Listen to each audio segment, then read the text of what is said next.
Hello people, what's up. मेरा नाम है Vishishta and I welcome you all to yet another session of the Hindu analysis. आज हम discuss करने वाले हैं पिछले 4 दिन का newspaper 23rd, 24th, 25th and 26th। But essentially जो डिटेल में हम दो टॉपिक्स पे सबसे ज़्यादा बात करने वाले हैं जो पिछले चारों दिनों के न्यूज़पेपर में हाईलाइट में है। इनफैक्ट उसी टॉपिक के ऊपर ही मेजॉरिटी बात हुई है। और उन टॉपिक्स के अलावा कुछ खास ज़्यादा इंपॉर्टेंट टॉपिक्स नहीं है, वो मैं आपको एक साथ चंक में पूरा एक्सप्लेन करके दूंगी बजाय अलग अलग न्यूज़पेपर पे जाने के। सबसे पहले हम 23rd को डिस्कस करेंगे, जो अटैक हुआ था ऑन 22nd ऑफ अप्रैल, उसके बारे में 23rd के न्यूज़पेपर में छपा था, पहले हम वो डिस्कस करेंगे। Then I am going to explain to you the Indus water treaty जो इंडिया और पाकिस्तान के बीच में हुई थी, what the entire treaty is about, what it all says, किस बारे में बात हुई है, क्या कैसे ट्रीटी है, उसकी हिस्ट्री क्या है, all that. And then the second most detail topic we are going to do is India Pakistan relations, उनकी हिस्ट्री। ये दोनों चीजें हम करेंगे। But first of all, starting with 26 tourist were killed in Jammu Kashmir terror attack in Pahalgam. तो at least ऐसा माना जा रहा है, a lot were injured as well, at least 26 people including 2 foreign tourist were killed by a group of terrorist, जो कि एकदम से जंगलों से, डेन फॉरेस्ट से निकल के आए of the trekking paradise of the Baisaran meadows in the upper reaches of Pahalgam. वहां घोड़े से जाया जा सकता है, सिर्फ घोड़े से ही वहां पहुंच सकते हैं, या फिर पैदल चल के, गाड़ियां वहां नहीं जाती हैं। तो ये सारे टेररिस्ट सडनली वहां जंगलों से निकल के आए and then they open fire. Many others were wounded, some were critically injured, and the toll is likely to rise. ऐसा official sources का कहना है. However, there is no official casualty data from the government. The attack in Anantnag district came on a day when United states के vice president, हमने इसके पहले वाले session में ही डिस्कस किया था, यूएस के वाइस प्रेसिडेंट जेडी वांस is in India for a 4-day country visit. Mister वांस ने शेयर किया अपने condolences for the family of the victims. He said, "Our thoughts and prayers are with them and as they mourn this horrific attack."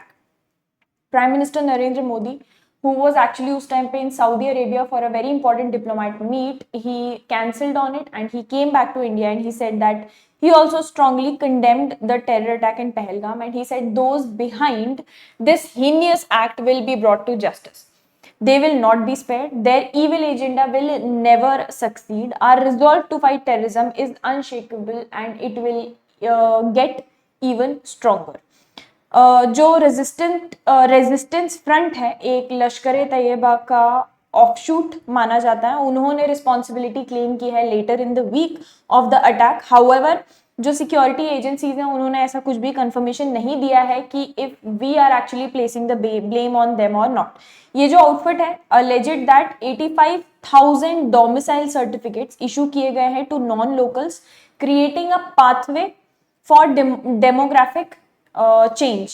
Violence will be directed towards those attempting to settle illegally, the offshoot of the organization said in a statement. 16 लोग जब ये गोली चलाई गई तो 10 लोग इंजर होके they died later on. 16 लोग जो थे they died on the spot while other died on the way to the hospital. Syed Hussain Shah एक रेसिडेंट है, मिस्टर सैयद हुसैन शाह अनंतनाग के, he was among those who was killed. Among those who were injured was an 83-year-old tourist from Tamil Nadu and 65-year-old woman from Odisha. This is the first major terror attack on civilians in Kashmir since centre ने जो abrogation of article 370 किया था 2019 में, उसके बाद ये पहला इतना बड़ा लेवल का टेरर अटैक है। करीब करीब 40 टूरिस्ट उस जगह पे मौजूद थे जब ओपन इनडिस्क्रिमिनेट फायरिंग स्टार्ट की गई using both automatic rifles and small arms.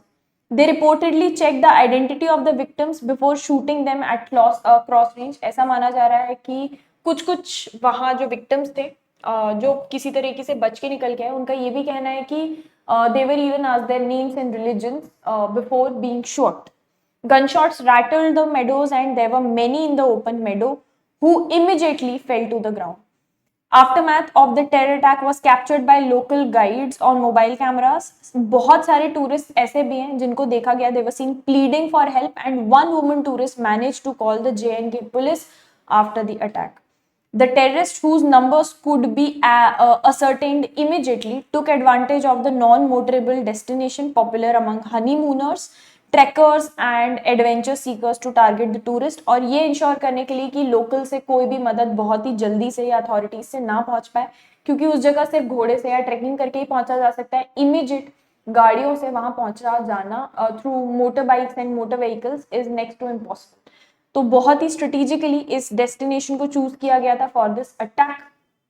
इसके बाद सबसे पहला कदम जो इंडिया ने उठाया था, the biggest major step which India has taken, और जिसके ऊपर अभी भी काम चल रहा है, इज इंडस वाटर ट्रीटी को हमने रद्द किया था। Now it's very important for you to understand and know what the entire history behind Indus water treaty was. आपको प्रॉब्ली बहुत सारे वीडियोस वगैरह में, बहुत सारी जगहों पे आपने शायद इसके बारे में कुछ ना कुछ सुना हो, लेकिन nobody knows the entire history behind what was Indus Water Treaty. तो बैकग्राउंड से हम स्टार्ट करेंगे और अभी तक आएंगे, पूरा डिटेल में हम समझेंगे about the Indus water treaty. So starting with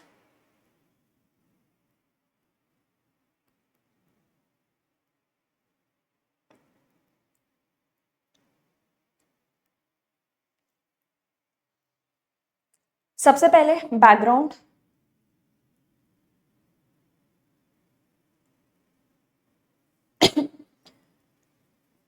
जो इंडस वाटर या इंडस रिवर सिस्टम है, ये दुनिया का one of the largest river basins माना जाता है इन द वर्ल्ड। इस रिवर बेसिन में डिस्ट्रीब्यूटरीज हैं 6। तो इस रिवर बेसिन में बेसिकली 6 मेजर रिवर्स हैं, इंडस, झेलम, चिनाब, रावी, बीस एंड सतलज।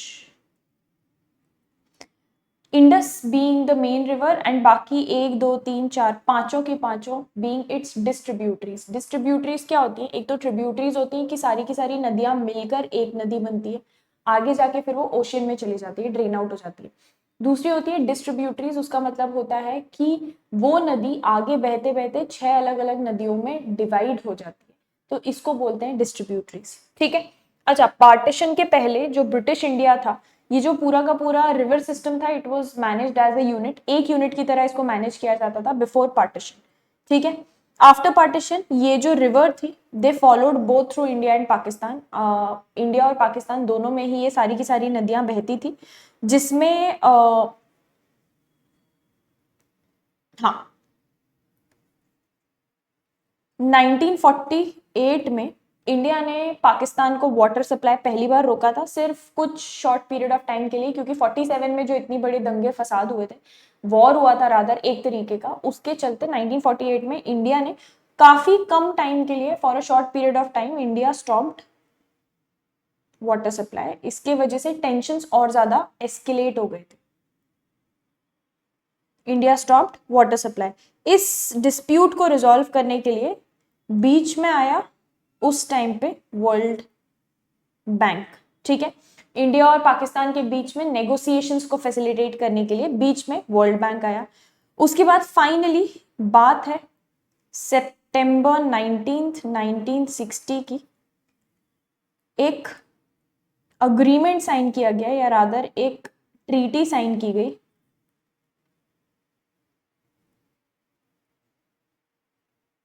इन 1960।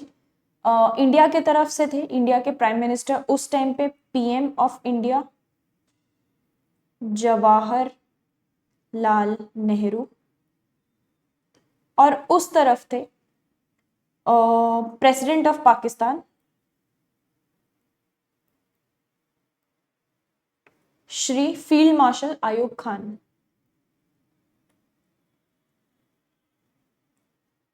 ठीक है। और एक वर्ल्ड बैंक के रिप्रेजेंटेटिव थे इनके साथ इस ट्रीटी के साइनिंग के टाइम पे, वर्ल्ड बैंक रेप यानी कि रिप्रेजेंटेटिव। ये ट्रीटी एक तरीके से हम बोल सकते हैं इट वाज ब्रोकर्ड या नेगोशिएटेड बाय वर्ल्ड बैंक, दोनों के बीच में संधि कराने के लिए। ऐसे होता है दोनों दुश्मन हो गए, बात भी नहीं कर रहे आपस में, तो कोई तीसरे की जरूरत पड़ती है टू नेगोशिएट द ट्रीटी और नेगोशिएट द डील, तो वो नेगोशिएट कराने के लिए देयर वाज वर्ल्ड बैंक। अच्छा, इस ट्रीटी के मेन प्रोविजंस क्या थे अब वो देख लेते हैं, which is probably the most important thing. Main provisions of the treaty. Main provisions of the treaty में सबसे पहला था डिविजन ऑफ रिवर्स। तो 6 नदियां थी जिसको इंडिया और पाकिस्तान के बीच में डिवाइड किया गया ऑन द बेसिस ऑफ कुछ ईस्ट फ्लोइंग नदियां थी जो इंडिया की तरफ बहती थी, कुछ वेस्ट फ्लोइंग नदियां थी जो पाकिस्तान की तरफ बहती थी। तो डिवाइड किया गया पहला जो वेस्टर्न रिवर्स थी,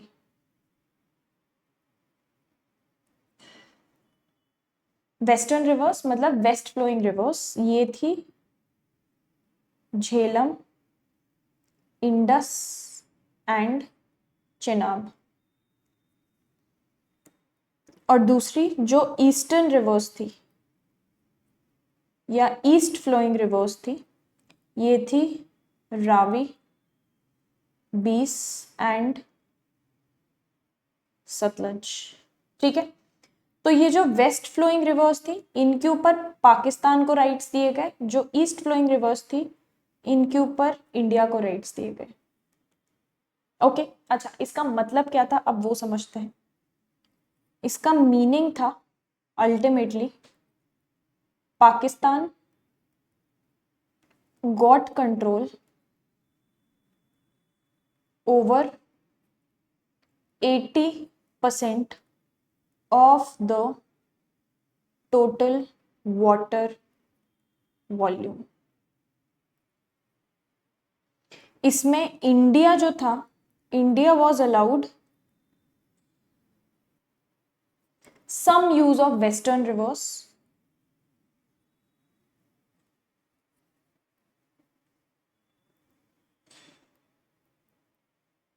but only for non consumptive uses।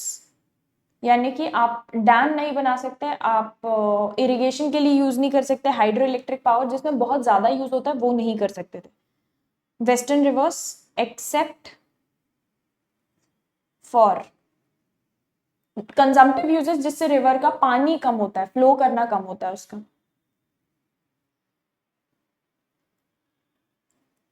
For non consumptive uses. अच्छा, इसमें इंडिया ने वेस्टर्न रिवर्स को यूज किस तरीके से किया ultimately? India's use of western rivers, ये देखते हैं। तो इंडिया क्या क्या कर सकती है? इंडिया कैन पहला बिल्ड कर सकती है रन ऑफ द रिवर, मतलब रिवर बहती रहनी चाहिए, आप स्टोर नहीं कर सकते उसमें हाइड्रो पावर इलेक्ट्रिसिटी आप प्रोड्यूस कर रहे हो वो चलेगा, रन ऑफ द रिवर कहलाती है। Run of the river hydro electric projects. दूसरा, it can use water for limited domestic again non consumptive uses, domestic non consumptive uses. और दूसरा एग्रीकल्चर यूज के लिए। इंडिया क्या नहीं कर सकती? इंडिया कैन नॉट, पहला अभी तक आपको समझ आ ही गया होगा, स्टोर नहीं कर सकती, store large quantities of water. Basically जो नदियां इंडिया से पाकिस्तान की तरफ बह रही थी उनकी बात हो रही है, वेस्टर्न रिवर्स की बात हो रही है। दूसरा, interfere significantly with the flow of river to Pakistan. पानी पाकिस्तान में जाता हुआ इंटरफेयर नहीं होना चाहिए, रुकना नहीं चाहिए, ऐसा कुछ नहीं कर सकती इंडिया जिससे वो पानी रुके। फाइनेंशियल कंपनसेशन की अगर अपन बात करें,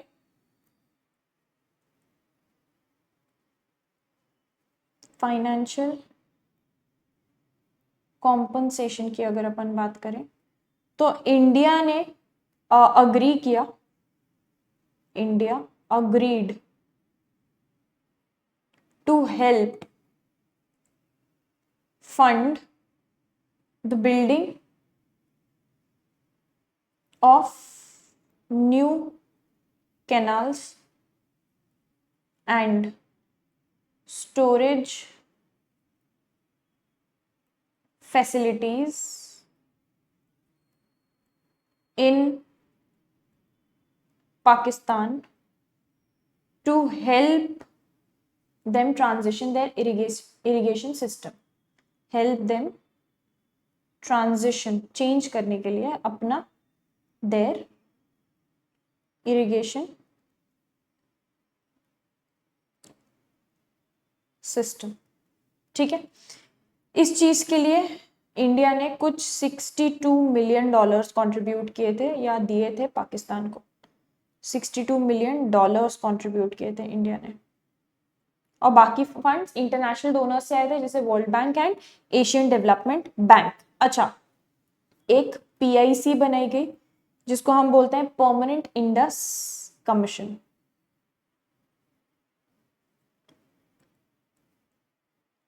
परमानेंट इंडस कमीशन, ठीक है। पीआईसी या परमानेंट इंडस कमीशन बनाई गई। ये एक बायलेटरल कमीशन थी। It was a bilateral commission. ये सेटअप की गई थी with one commissioner from each country, यानी एक इंडिया और एक Pakistan. One commissioner from each country. Task था इस पीआईसी का कि आपस में इंडिया और पाकिस्तान इन रिवर्स के ऊपर they will keep exchanging data regularly. तो एक टास्क था डेटा एक्सचेंज होना चाहिए रेगुलरली। दूसरा, जो प्रोजेक्ट्स चल रहे हैं सारी नदियों के ऊपर उनको इंस्पेक्ट करना, तो प्रोजेक्ट इंस्पेक्शन का काम था एक इनका। और टेक्निकल डिस्प्यूट्स, इससे पहले कि बड़े बन पाए, एस्केलेट हो पाए, उनको सॉल्व करना। सॉल्विंग टेक्निकल डिस्प्यूट्स, ठीक है। इस चीज के लिए they meet at least once in a year, ये सारी की सारी चीजें डिस्कस करने के लिए, ठीक है। अच्छा, नेक्स्ट आता है डिस्प्यूट रेजोल्यूशन मैकेनिज्म। अगर कभी डिस्प्यूट हो जाए, कुछ ऊंच नीच हो जाए, तो उसको रिजॉल्व करने के लिए भी तो कुछ होना चाहिए, उसका भी मैकेनिज्म बनाया। तो there was dispute resolution mechanism. ये क्या था? ये डिस्प्यूट रेजोल्यूशन मैकेनिज्म 3 लेवल्स का था या 3 टीयर्ड था। 3 टीयर्ड प्रोसेस था। पहला, बायलेटरल नेगोशिएशन पीआईसी के थ्रू। तो पहला स्टेप, अगर डिस्प्यूट हो जाता है पीआईसी के थ्रू, दोनों कंट्रीज आपस में नेगोशिएट करेंगी। अगर उसके बाद भी डिस्प्यूट सॉल्व नहीं होता है तो किसी न्यूट्रल एक्सपर्ट को रेफर करेंगे, न्यूट्रल एक्सपर्ट को रेफर करेंगे, जैसे कि world bank in the first place. और अगर फिर भी डिस्प्यूट सॉल्व नहीं होता है तो दोनों में से कोई भी पार्टी रिक्वेस्ट करती है कि कर सकती हैं कि they need to set up a court of arbitration. Court of arbitration उनको सेटअप करना है, दोनों में से कोई भी पार्टी डिसाइड कर सकती है, ठीक है। नेक्स्ट, इस ट्रीटी के की फीचर्स क्या हैं? की फीचर्स ऑफ दिस ट्रीटी, सबसे पहला, वाटर शेयरिंग जो भी होती है वो बेस्ड होगी ऑन रिवर्स, नॉट वॉल्यूम और प्रोपोर्शन। मतलब एक नदी में कितना पानी बहता है उसके बेसिस पे नहीं होगा, नदी के हिसाब से होगा, 1 2 3 ऐसे नंबर करके। सो वाटर शेयरिंग जो था,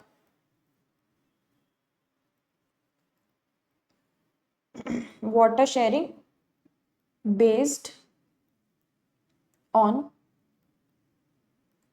रिवर्स, नॉट वॉल्यूम और प्रोपोर्शन। दूसरा, टेक्निकल डिटेल्स।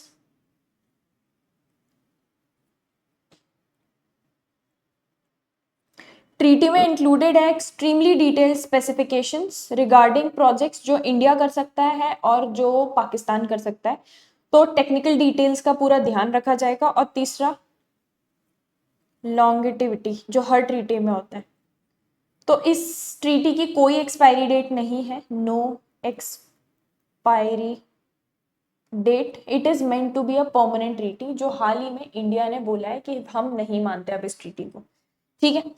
अच्छा, अभी तक क्या इससे पहले इंडस वाटर ट्रीटी पे कोई भी डिस्प्यूट, कोई भी चीज ऐसे लड़ाई झगड़े हुए थे, उसके बारे में बात करते हैं। तो सबसे पहले डिस्प्यूट्स, तो इंडिया ने कंस्ट्रक्ट किया था डैम्स। इंडिया ने कौन कौन से डैम्स बना रखे हैं? एक बगलीहार डैम हमने बना रखा है, बगलीहार डैम।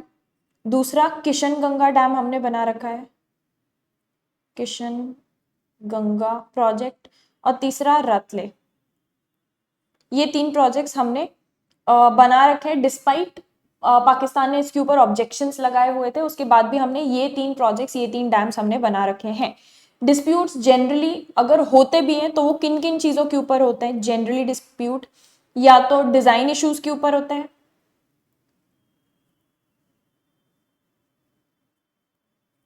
या ऐसा कुछ डिस्प्यूट कि भाई इंडिया के पास पोटेंशियल है, इंडिया के पास पावर है कि वो चाहे तो वाटर फ्लो, इस कोई भी कॉन्फ्लिक्ट होता है उसके ड्यूरिंग वाटर फ्लो रोक सकता है। अब ये डर था, जो डर फाइनली साबित भी हो गया है पाकिस्तान का, क्योंकि फाइनली अभी इंडिया ने यही किया है, they have stopped the Indus water treaty from functioning any more, ठीक है। अच्छा, नेक्स्ट, यहां तक I hope Indus water treaty is clear to everyone. एक बार फटाफट से आ जाते हैं इंडिया पाकिस्तान रिलेशनशिप के ऊपर या रिलेशंस के ऊपर before this what ever has happened on 22 अप्रैल। सो अगर हम बात करें इंडिया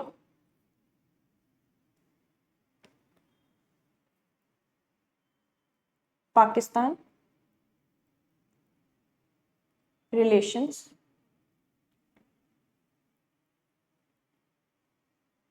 तो इसमें क्या क्या आता है? सबसे पहले तो बात शुरू होती है 1947 के पार्टीशन से, the start of very start of the conflict, यहाँ से ही पूरी लड़ाइयाँ शुरू हुई थी। 1947 के पहले इंडिया और पाकिस्तान, सबको पता है, एक ही कंट्री थे, there were under the British rule. तो बिफोर 1947 इंडिया पाकिस्तान एक ही कंट्री थे, they were under the British rule. Partition जैसे हुआ, it was a violent partition, millions of people had to leave their homes. जो पाकिस्तान में रहते थे उनको इंडिया का पार्ट बनना था, पाकिस्तान में अपना घर बार सब छोड़ के इंडिया रातों रात शिफ्ट होना पड़ा। इसमें ऐसे बोला जाता है 10 से 20 लाख लोग, 1 to 2 million people even died, दंगों, फसाद और इन सब चीजों में। सबसे पहला जो वॉर माना जाता है इंडिया और पाकिस्तान के बीच का ऑफिशियल फर्स्ट वॉर जिसको बोला जाता है, ये हुआ था 1947 से 48 में, जहां अल्टीमेटली कश्मीर की प्रॉब्लम स्टार्ट हुई थी, ठीक है, 1947 से 48। इसमें आफ्टर पार्टीशन जो प्रिंसली स्टेट था जम्मू कश्मीर का, so after partition the princely state of Jammu and Kashmir, जो उस टाइम पे एक हिंदू किंग रूल किया करते थे बट मेजॉरिटी मुस्लिम पॉपुलेशन थी, it became centre of the fight, वही मुद्दा बन गया बेसिकली सारी लड़ाइयों का। पाकिस्तान को कश्मीर चाहिए था, Pakistan wanted Kashmir, wanted to join them, but king जो थे वहां के, उन्होंने ही चोज इंडिया। पाकिस्तान ने फाइटर्स को भेजा, इंडिया ने अपनी आर्मी को भेजी। After the king sign the treaty, इस ट्रीटी को बोला जाता था इंस्ट्रूमेंट ऑफ एक्सेशन, जो साइन किया गया था। वॉर फाइनली एंड हुआ, वॉर एंडेड इन 1948, जिसमें अगेन हमको ब्रोकरिंग या नेगोशिएशन की जरूरत पड़ी थी, एक न्यूट्रल पार्टी की। यूएन ने पूरा का पूरा नेगोशिएशन किया था to do cease fire and Kashmir divided into, Kashmir ultimately यहां डिवाइड कर दिया गया था into Indian administered Kashmir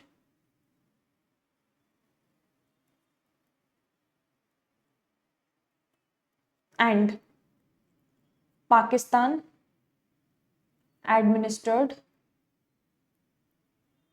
Kashmir.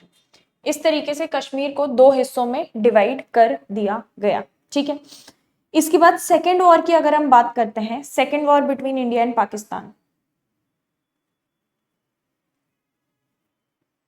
ये हुआ था 1965 में। Again this fight was also on the issue of Kashmir itself. Pakistan ने लॉन्च किया था ऑपरेशन, उस ऑपरेशन का नाम था operation Gibraltar,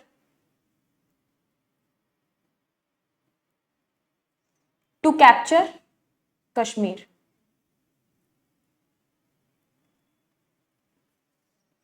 India of course fought back, war पूरे अक्रॉस द बॉर्डर चला और इट एंडेड इन स्टेलमेट, मतलब दोनों में से कोई भी मेजर विनर नहीं बना। It became a stalemate. ठीक है, फाइनली एक पीस अग्रीमेंट साइन किया गया। उस पीस अग्रीमेंट का नाम था ताशकेंट अग्रीमेंट। ये हुआ 1966 में। इसमें हेल्प की थी, हेल्प्ड बाय यूएसएसआर या सोवियत यूनियन। ठीक है, अब अगर बात करें थर्ड वॉर की 1965 के बाद, one of the biggest war, third war जो हुआ था ये था 1971 का war. This led to the birth of Bangladesh. Bangladesh जो एक समय पर ईस्ट पाकिस्तान हुआ करता था, this was the biggest probably injury to Pakistan, जिसमें उनका एक हिस्सा ले लिया गया, अलग कर दिया गया, क्योंकि बहुत टाइम से बांग्लादेश में एट्रोसिटीज हो रही थी, उनके लोगों के साथ दुर्व्यवहार पाकिस्तान की खुद की सरकार और आर्मी ही करती थी, rampant rapes and all that. तो बांग्लादेश खुद अलग होना चाहते थे, जिसमें इंडिया ने उनको हेल्प की। This led to the birth of Bangladesh. ठीक है, east Pakistan wanted their independence from west Pakistan, जो अल्टीमेटली आज के डेट में जिसको हम पाकिस्तान बोलते हैं, वो उस समय वेस्ट पाकिस्तान हुआ करता था। तो एक फुल वॉर ब्रोक आउट जिसमें इंडिया ने पाकिस्तान को हराया and a new country Bangladesh was born. ठीक है, आफ्टर द वॉर दोनों ही कंट्रीज ने साइन किया एक Shimla agreement to sort things out and do things basically peacefully. इसके बाद का जो कॉन्फ्लिक्ट हुआ था that is the infamous Kargil conflict या Kargil war 1999। Another fight again the same issue of Kashmir. 1999 में पाकिस्तानी सोल्जर्स और मिलिटेंट्स क्रॉस करके इंडियन बॉर्डर को क्रॉस करके they came into the territory of Kargil, a high mountainous region, बहुत हाई पीक पे जाकर है कश्मीर में। इंडिया ने लॉन्च किया ऑपरेशन विजय और they pushed the entire army back. वो पूरी दुनिया ने, वर्ल्ड ने इंडिया को सपोर्ट किया था इस कारगिल वॉर में and ultimately Pakistan lost and they had to withdraw. तो बोल सकते हैं एक तरीके से दे लॉस्ट। इसके बाद से कोई डायरेक्ट हमारा वॉर या कॉन्फ्लिक्ट नहीं हुआ है, बट इसके बाद से पाकिस्तान ने काफी बार इनडायरेक्ट जरिए या इनडायरेक्ट तरीकों को यूज किया है इंडिया को हार्म पहुंचाने के लिए, जिनमें से एक सबसे बड़ा तरीका है terrorism.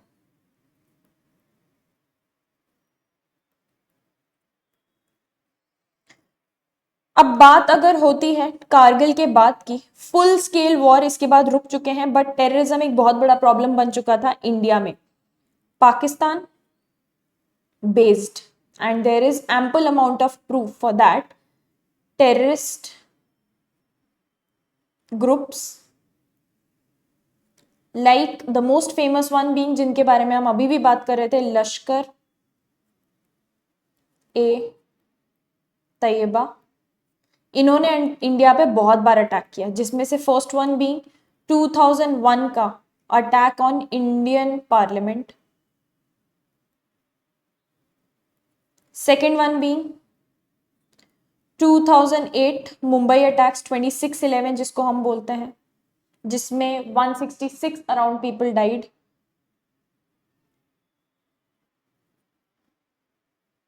One 166 people were killed and the recent one, the most recent one being जो अभी पहलगाम में हुआ है, जिसमें 26 पीपल हैव अलेजिडली डाइड।